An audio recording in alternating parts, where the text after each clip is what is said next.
परभणीला मठ आहे आणि तिथे दर गुरुवारी भजनाला आम्ही जायचो. तर त्याच्यामुळे ती भजनं माहिती झाली. त्याच्यानंतर लहानपणी दर रविवारी सकाळी 8 वाजता कलावती आईच्या देवीच्या मंदिरात आमचे आई बाबा आम्हाला पाठवाय. मला ना तुला खरं सांगतो, मला कुठलंही स्तोत्र त्याच्यातल्या काव्यामुळे आवडतं. नंतर काही कलावती देवीचं मी फार फॉलो नाही केलं, त्यांना फॉलो करणारी अनेक माणसं आहेत.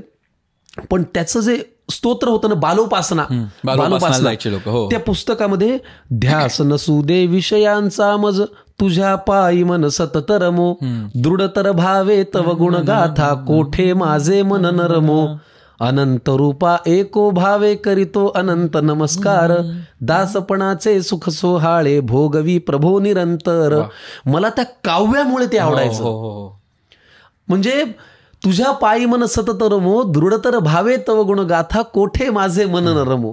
जे आत्ता आपण मेडिटेशन वगैरे सगळं करतोय ना, ते त्या काव्यात आहे. मला त्याच्यामुळे ते जास्त आवडायचं. मला कुठलंही स्तोत्र ना त्याच्यातल्या काव्यामुळे फार आवडतं. हरी